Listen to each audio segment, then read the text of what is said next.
Hello, everyone, and welcome back to another honest review by the Joy of Pro Wrestling Network. I'm your host, Mark Ross, and today we are discussing WrestleMania 38, Saturday's Night 1. This event is held in Dallas, Texas. I believe it is called the AT&T Center. WWE projected that there were 77,899 fans.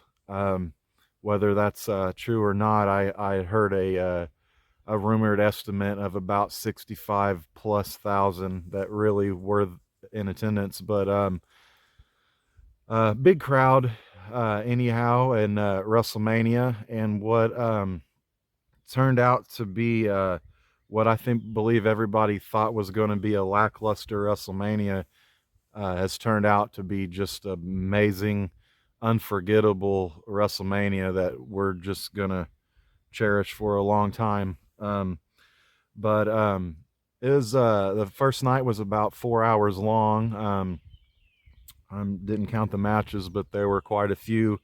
I'm just going to kind of do a quick analysis of some of the matches that occurred. The Usos defeated Shinsuke Nakamura and Rick Boogs for the SmackDown Tag Team titles. This was a short match as Rick Boogs tried to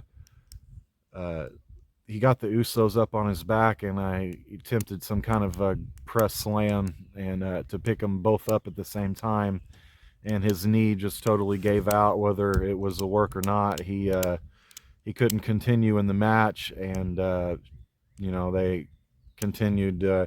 Shinsuke kind of gave up a fight a little bit, I believe, but the Usos were able to take care of him real quick without his partner Rick Boogs there to help him. So the Usos win another big match, and they are, since day one at the day one pay-per-view, they've been the team to beat. They've won all their big matches, and they're proving that they are the ones to have them tag team titles. And really, right now, I can't really necessarily think of anybody that would put up a good fight against them guys or be worthy of taking the belts from them right now. But we'll see. Oh, by the way, the pre-show for this was 2 hours long. No dark matches or matches during the pre-show. Just 2 hours of talking and hyping up the event.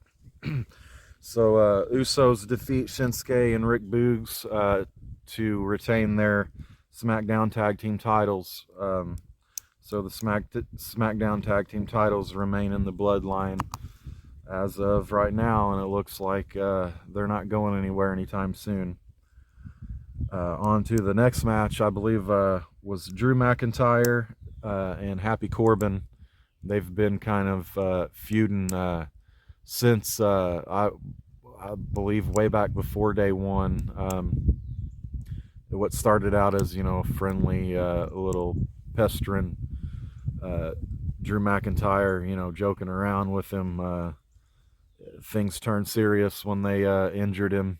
I believe it was day one. They put the chair around his neck and tried to put him out, for the rest of his career. And Drew came back, with a vengeance. And so this is kind of like a grudge match here. But won't get too in depth with the match. But Happy Corbin had had some rather distasteful jokes, I believe, on SmackDown. He said something along the lines of joking about his mother. I can't remember what the joke was, but it was very distasteful. And of course, Drew McIntyre destroyed Happy Corbin and Madcap. He was trying to help as much as he could, but to no avail. And Drew, he gets the win, and Madcap, I don't know what he was trying to do after Drew was in the ring celebrating with the believe Angela is the name of his sword. He's swinging his sword around, in celebration, and Madcap jumps up on the apron. I think he was like trying to attempt to get in the ring and maybe steal a sword again. I'm not sure. But anyhow, Drew McIntyre swings the sword and cuts the ropes in half. There was a big loud explosion. I didn't understand that, but when you see the replay, you can see the sword going woo from the vibration of it hitting the rope. But he destroyed the ring. But so Drew McIntyre defeats Happy Corbin, and maybe, like I said last video, I think that was going to be the last of the feud, but they're still fighting, so we'll see. Next, The Miz and Logan Paul versus the Mysterios. Excuse the noise. Trucks driving by with the trailer. As you can tell, it's a little bit different of a setting today. It's a nice day, so I thought I'd come out here and get some fresh air and review the pay-per-view out here. But The Miz and Logan Paul. Logan Paul, of course, comes out with his vintage Logan Paul. He's got his Pokemon, the rarest Pokemon card you can ever find. Graded PSA, Gem Mint 10. He's got it around his neck, gold-plated, whatever. He's looking like $1 million coming down the ring with The Miz. I believe if they wanted, or if Logan Paul wanted to, and WWE, I guess, was interested, Logan Paul would be a huge superstar in the company. He's already made an impact. And just looking at his, the way he's been training, he already knows psychology in the ring. He already knows his moves. He knows reverses. He knows where to be, when to hide behind the ref and do whatever. There was a lot of that happening in the match. Great psychology. He's got a really smart mind and a look and a body for the business. And well, anyway, The Miz and Logan Paul, they defeat the Mysterios finally for once in their lives. And Logan Paul, they're celebrating and they've got their arms up, and The Miz turns and looks at him with a dirty look and, and gives him the skull crushing finale. And Logan Paul, he's laying on the ground, and Miz is just, smiling at him, being a smart ass, blowing kisses at him. And Logan Paul's just like, what's going on? Why'd you do that? So maybe they're going to have a feud, which would be pretty decent. Everything that The Miz is in usually turns out good. And Logan Paul looked really good at WrestleMania. So, yeah. I thought that match would be boring. I don't know. It turned out better than I thought anyway. Then we got Becky and Bianca versus Becky for the Raw Women's title. And this is Bianca finally getting that big payoff at WrestleMania. Becky coming back from her pregnancy and shocking the world. It was a SummerSlam, won in like 5 seconds or whatever. Hits her with the sucker punch after she tried to shake her hand, and Becky hit her with the sucker punch. And guess she wasn't ready for it. And did she give her the old fruit roll up and roll her up? And Becky's the champion for almost another year, and we've had to put up with her nonsense on TV. But so Bianca gets her big payoff against Becky at WrestleMania finally, and she got a pretty good ovation, and she's very deserving of it. I think Bianca Belair is one of the top women wrestlers in all of wrestling. And even though I mouth Becky Lynch a lot, I don't like her style, but she puts on a lot of good. I guess she shows up in the big time matches when she needs to, and I guess digging her her claws in as a heel, and whatnot. But I really challenge all the women wrestlers, and especially in AEW, to put on the kind of match that these two women had. Um, the stories, the storytelling going on in the ring, and the psychology, you know, um, no thumbtacks needed, you know, no bleeding everywhere needed, not for that match. But yeah, that's just the challenge out there to the, AEW women that, anyhow. But yeah, Bianca wins the Raw Women's title, so she's the champion again, and she has a pretty decent record at WrestleMania, right? I'm not sure how many wins she's had, but 2 WrestleMania wins for the title, so she's won the title twice, at WrestleMania. So that's pretty decent. Maybe keep her in that picture for years to come, like they have Becky and Charlotte and them girls, but they're both getting kind of stale in my opinion. So, but I'm glad Bianca got her belt back.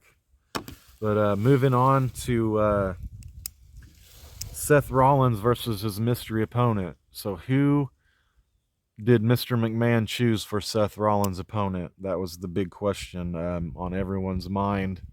This was the thing that I was most looking forward to. Um, the biggest match that I was looking forward to at WrestleMania. It was pretty wild.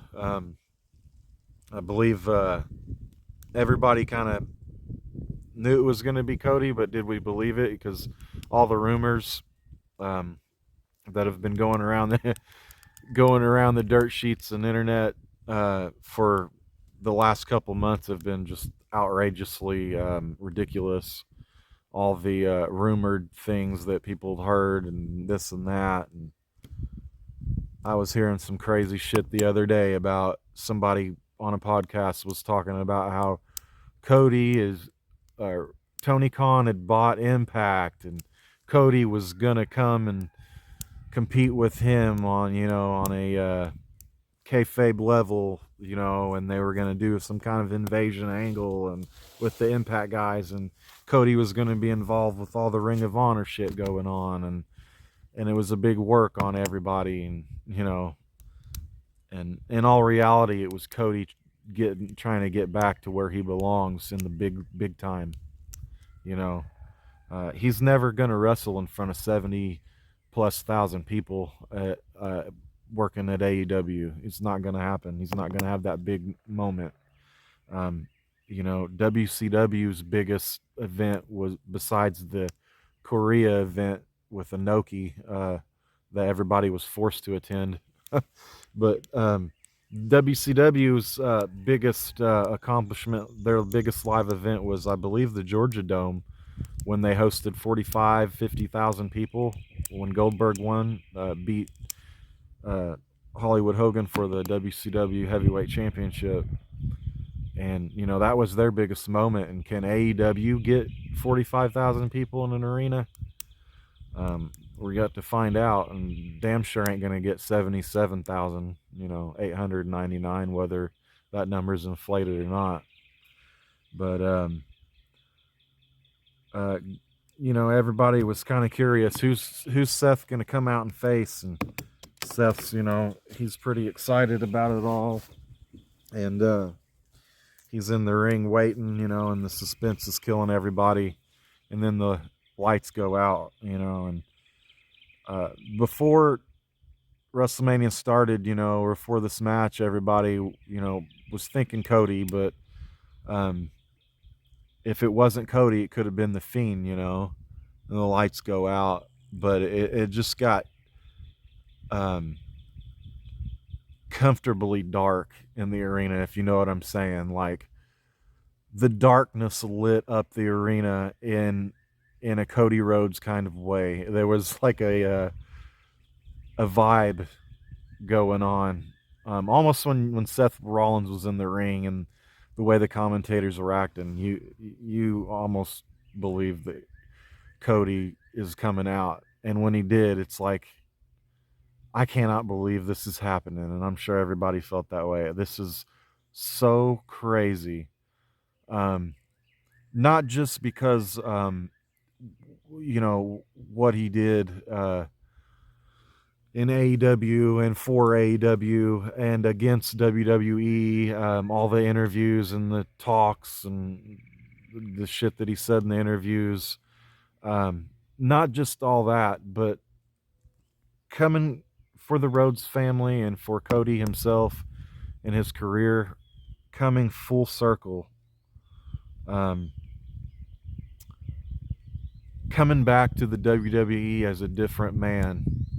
Um, he went out. He when he left the WWE, he he did a lot of things and he accomplished a lot of things. He was the NWA World Heavyweight Champion. Had a big moment against Nick Aldis, and did a lot of great stuff. With the Young Bucks and Ring of Honor guys, and just everybody he impacted, and he learned a lot. And he taught the younger guys what he knew, and he made a huge impact while he was gone. But you can only do so much in the indies, I believe. Like I was just saying, AEW is only going to get so big. They're not going to get WWE big. Some guys, that means the world to them more than money. That big WrestleMania moment that we saw last night with Cody, with Kevin Owens, that we're going to get to. Some people are talking shit today saying that he got buried. No, he did not. He's going to, we'll get to all that later, but Kevin Owens is going to come out of this. You're going to remember that for 20, 30 years. It's going to be a moment. So, but okay. So anyhow, Cody Rhodes comes out. He's Seth Rollins' opponent, and we're going to get to the match here. He's walking to the ring, and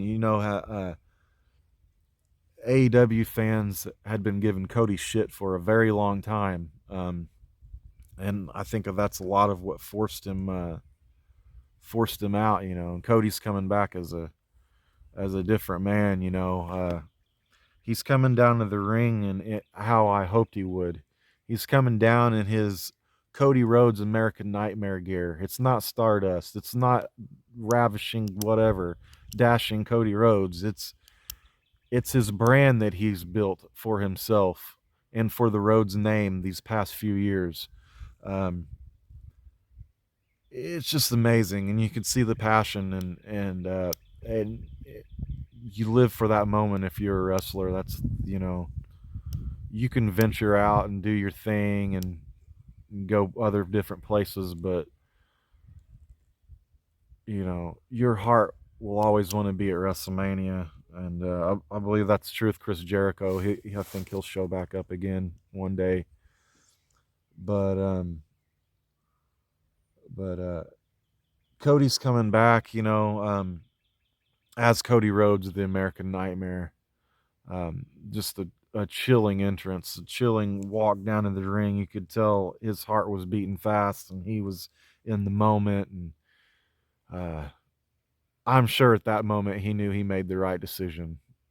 And I think we all should be happy for Cody. I'll get back to what I was saying about AEW. Always, AEW fans giving him a hard time, and him and Brandy a hard time for what? He gave his body to you guys. He didn't have to. He worked without a freaking contract against Sammy Guevara and almost killed himself in a freaking ladder match, because he loved you guys, and he didn't get back the same. He didn't get back the same energy that he gave, and that's a damn shame. So he's back to where, a fan base that's going to appreciate him, and I damn sure appreciate what he's doing and what he did, and even Seth Rollins out there, what he did last night too. Corey Graves, while he was walking to the ring, Corey Graves says, he came from undesirable to now undeniable. And now, there's no denying he's on the biggest, grandest stage. He's got the fireworks. What now? Young Bucks, Adam Cole, whoever's talking shit. What now? All the AEW fanboys, whatever, Uh, anyway, so they get in the ring. There's a stare down. Crowd's going ape shit. Uh, Cody hits the ropes back and forth. They're dodging and ducking, clotheslines back and forth off the ropes, and Cody hits the ropes and catches Seth with an arm drag. And then after the arm drag, there's kind of a taunt. And then Cody Rhodes does the Stardust flip. And then he does the Stardust gimmick. And he pops up and he's like, pumped. And, whether he was paying homage or paying shit to that, or, it's like Corey Graves, like, once again, he was like, Corey Graves putting him over big time in this match, and all the commentators did a good job. But, he said he's shedding his skin, his old skin. He's that was a toss at what's the word for it? He's basically shedding his skin and becoming his own, coming back to WWE as a new person, and somebody that should be taken seriously, and not a lower mid carder like he was before. He proved that last night, and he had been proving that in AEW for years, that he's the man, and even in the indies. But so they're fighting back and forth. No one has the real advantage. Each man tries their finishers, but each man reverses. Then they lock up again, and each man attempts a suplex. I think Cody kicked him in the gut and then put him in the suplex maneuver. Couldn't get him up, and then Seth Rollins and then he reversed it. Couldn't get him. So they're just reversing each other's suplexes, trying to, hit one. And they start out in the middle of the ring, and they work their way, as they're attempting suplexes on each other. They work their way out to the apron and to the outside, or to the ropes. And then Cody's able to suplex him out of the ring, but he falls himself and hits the floor, and they both fall pretty hard out there. Corey Graves is putting him over, and he's talking loud enough so Cody can hear him, and I think he was trying to get Cody to, let Cody know he's going to give him some love on TV. Don't worry about that.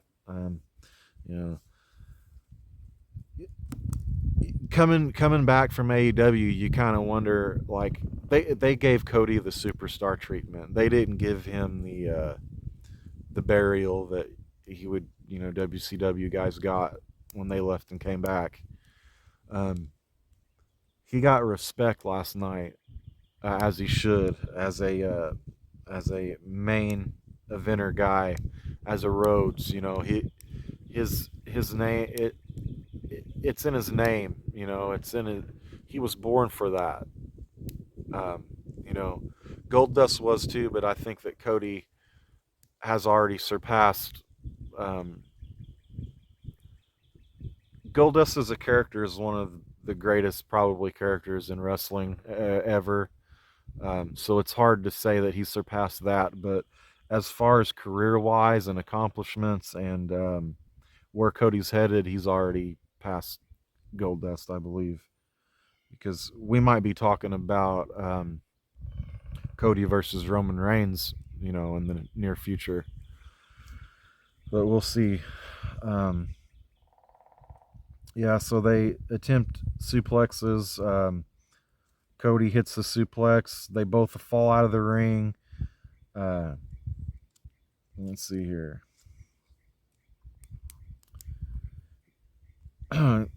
Yeah, as they both fall out of the ring, the crowd's chanting Cody. They're really hyped. They're glad Cody's back.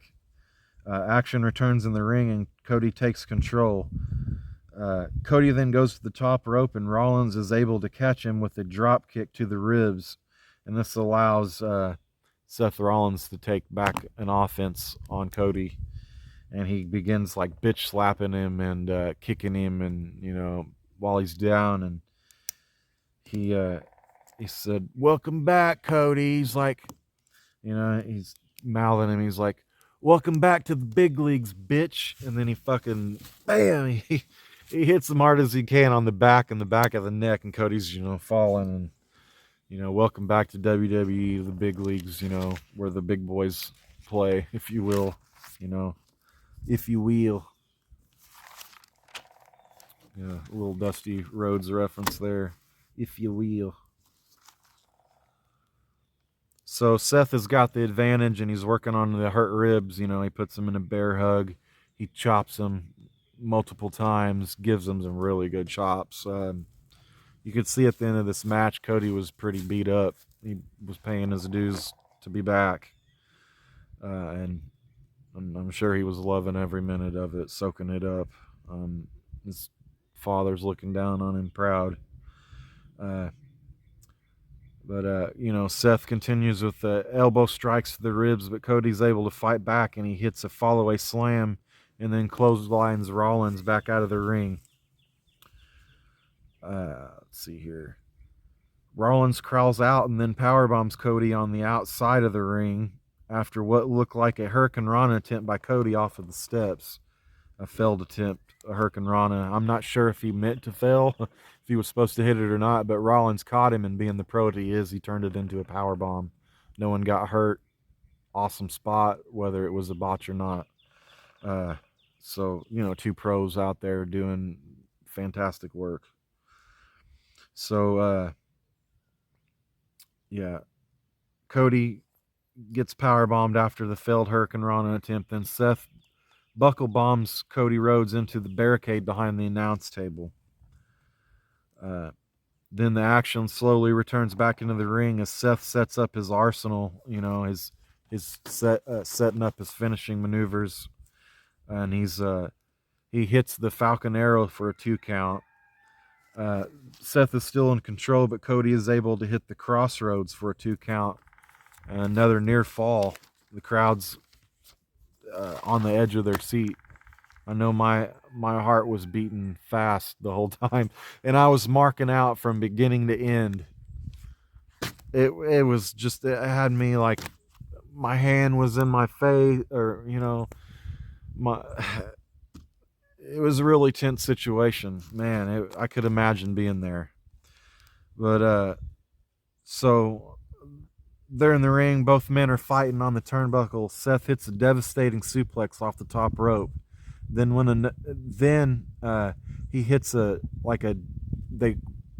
had like him in a dragon sleeper type maneuver, and then he hits Cody with the suplex while he's got the dragon. So it's like a dragon suplex of some sort, and another near fall. Crowd's going crazy, and both men are spent. Both men, they're really giving it their all. Rollins goes to the top. He misses a move but lands on his feet, and he tries a pedigree. Cody reverses, and then there's a series of pinning combinations like roll-ups and small packages and whatnot. Cody gets up from that, and then he hits a power bomb, then climbs to the top rope, and then he hits and I was waiting on him to do this because he was like basically pulling out all of his moves, and I was waiting on him to hit the big diamond cutter move. And so he climbs to the top rope, and he hits a flying cutter on Rollins off the rope, and it was picture perfect. Very good. And then, he pins him, and then 1, 2, gets a 2 count, another near fall.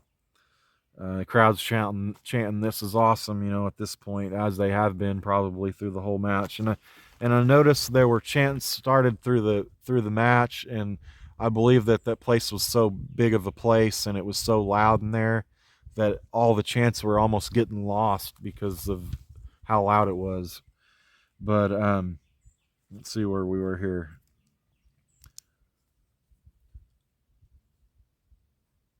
All right. So both men get up and Rollins connects with the pedigree. And so he finally hits the pedigree and then another near fall. 1, 2, nope, that's not gonna do it. So the two get up and they start sharing punches back and forth, sharing really stiff blows, beating the hell out of each other. And then Cody's able to grab him and get him in the crossroads position, and he hits a crossroads twice. And then on the third one, Rollins could barely stand, and Cody's having to hold him up, and he's like, "Hold on, wait a second," and he lets him go, and then he starts doing the Dusty Rhodes jabs, the lefts, and then the rights, and then the jabs, and then he does the roll up, and then the big bionic elbow, boom! Crowd's just freaking going crazy. Commentators are going crazy. Oh man, I'm going crazy. Everybody's going crazy. Bionic elbow, then he hits the third crossroads to get the win. Cody Rhodes is back. He beats Seth Rollins. It's going to be amazing. He's going to make Raw. I'm pretty sure he'll end up on Raw, but he's going to make WWE better. I'm telling you. Just having him there, it's almost like having CM Punk in AEW. It's like having Cody back's huge for WWE. I'm very excited about this. I'm glad it's finally happening. So crowd is hyped, and after all that, it's kind of time to chill out. So we go to the Hall of Fame, bring out the Hall of Fame inductees. I forgot to mention, I skipped it somewhere in between something. Stephanie McMahon came out and introduced Gable Steveson.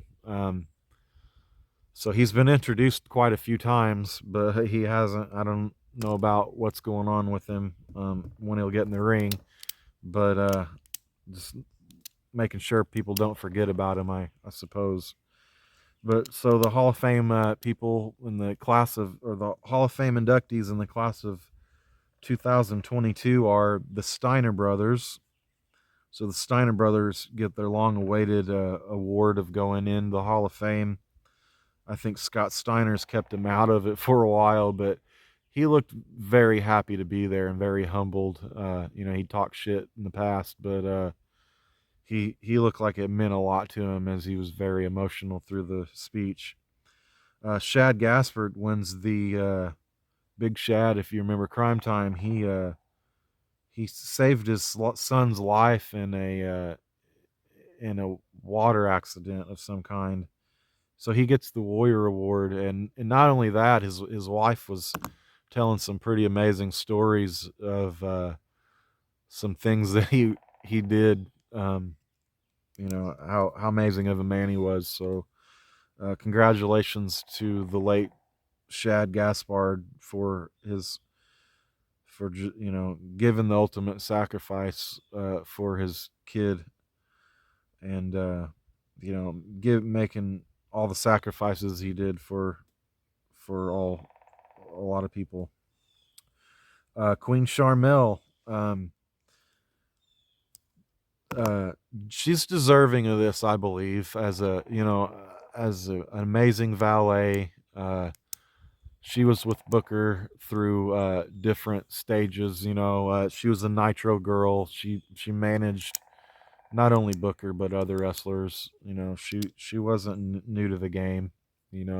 She was true to the game though, and she was Booker's queen, and Booker, of course, gave her the treatment and gave her a good induction speech as he inducted her, his wife, into the Hall of Fame. And then Vader's wife and son was there to induct the late great Vader into the 2022 WWE Hall of Fame. And then of course we had the Undertaker, who gave an amazing speech. Who set the tone for the weekend that we're having right now.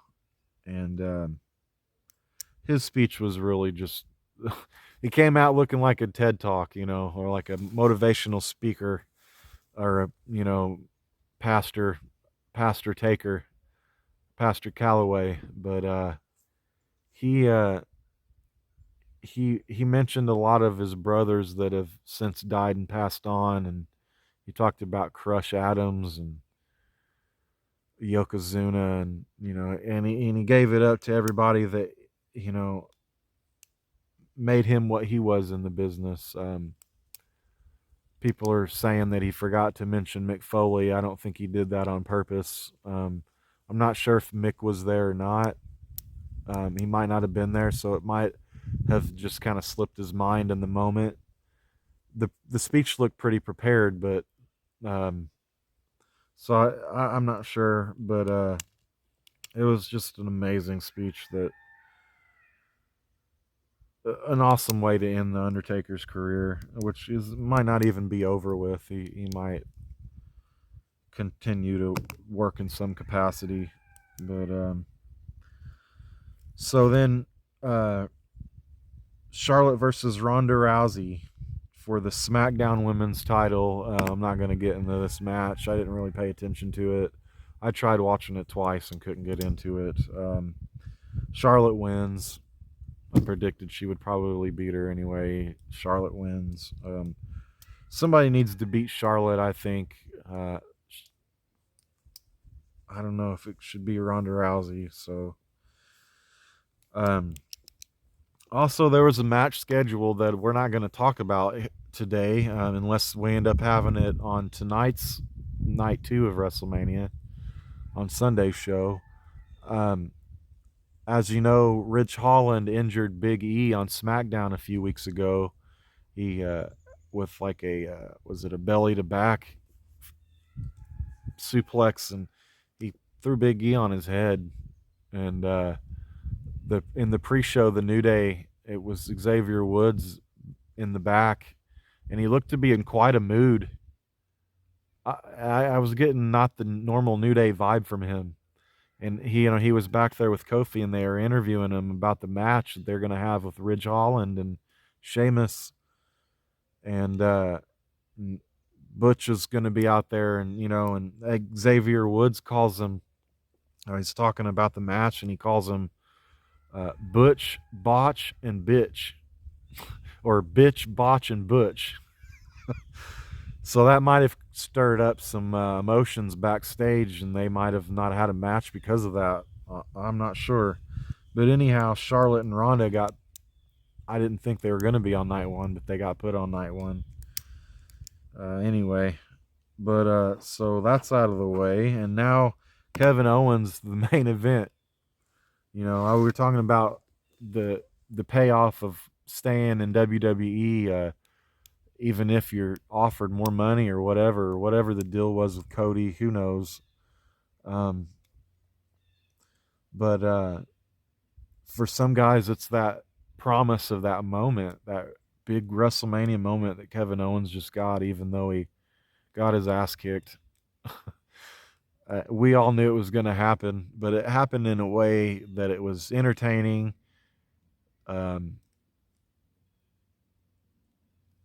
Yeah, he got his ass kicked, but I don't believe he got buried. I believe that this moment is going to last for a very long time, and it it was just very nostalgic.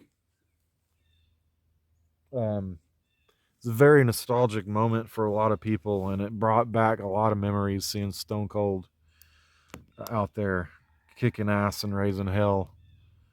And so Kevin Owens comes down the ring, and he starts his talk show, and he's sitting there, and he's running down Texas and running down Stone Cold, and of course, and then Stone Cold finally he's had enough and rides his 4-wheeler down to the ring, and and he's riled up, and he throws KO show signs out in the crowd and destroys the set. And Kevin Owens is like, "No, you're not having this. You need to calm down. Just take a seat. Let's have a discussion." So they start talking, basically, and Stone Cold's like, "You brought me all the way here. You came all the way here to have a discussion with me. Is that really what you want?" And Kevin Owens finally tells him, he's like, "No, I lied to you, and that's not what I want. I'm in my gear, and I see you're in your beat up knee braces with your beat up body. Uh, I challenge you to a no holds barred match right now. Let's go. So, Stone Cold's sitting there. He's working the crowd. It's kind of like, Stone Cold is an old man now, but, don't poke the old bear. Um, there's something about a dude that's in his 50s or 60s and their fist. If you've ever been punched by somebody in their, say, 25, 30 years old, right? Against somebody that's punched, have you ever got punched by a 50 or 60-year-old? Their fist is fucking rock hard.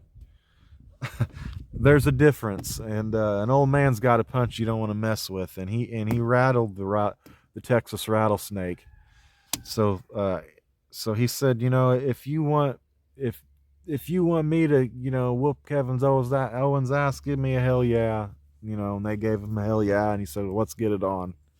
He braced his knee brace up, and the match started, and he whooped Owens ass all the way through it, and he drank beer all the way through it.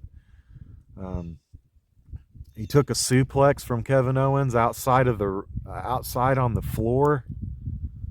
Man, like he put it out there for you guys last night. Stone Cold, man. Damn. And I was like, there's no way in hell he's having no match against Kevin Owens. And he proved me wrong. And it was good. And it was amazing. Kevin Owens tried to leave the match. He got on the four-wheeler and he couldn't get it started. And then Stone Cold's like, I get it started for you, buddy. And he smacks him a couple times, and he jumps on the four-wheeler and takes him for a ride up the ramp. And Stone Cold drags him out. Austin's whooping his ass up and down the stage for everybody to see that didn't get a good look before. And brings him back to the ring again, drinks some more beer, stuns him, gives him the stunner. 1, 2, 3. He beat him. So, before the match started, Stone Cold said, "I had my last match in Dallas.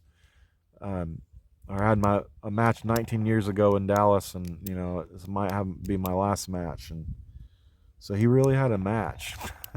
It was crazy. It was crazy. It was very unforgettable.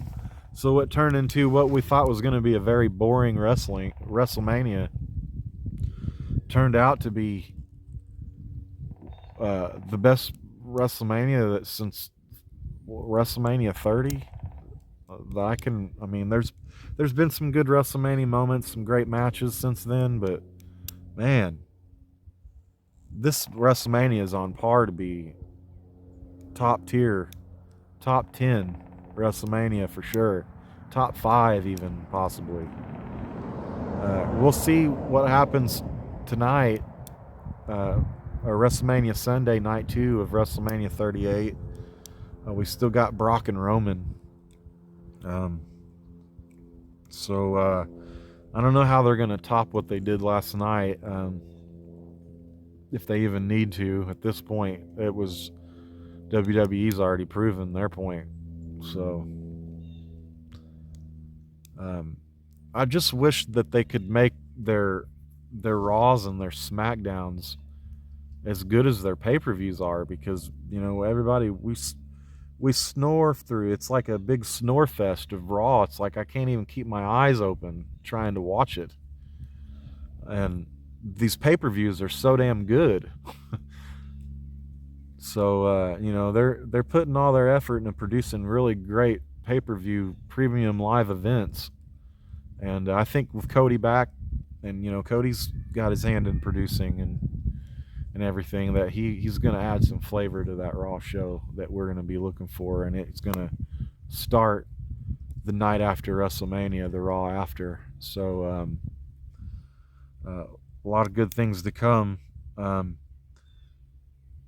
I've got to work tonight, so I will be reviewing. I won't be watching night 2 live So I'm going to shut my phone off so I don't get any of the news, so it'll all be new to me while I'm watching it when I get home later tonight. And then I'll have my review up for night 2 sometime Monday. So be on the lookout for that. And if you've liked this video and you made it this far, please give me a like. Give me a comment if you think this video is shitty even. The more comments, the better the algorithm for my channel. Please subscribe, please share. I've only got 30 subscribers, trying to get a little bit of more reach, a little bit more views, so my videos can get a little bit more better. So thanks for the support, and I will see you very soon with my review of night 2. So as always, everybody, enjoy WrestleMania, and please like and subscribe, and we'll see you very soon. Have a good day.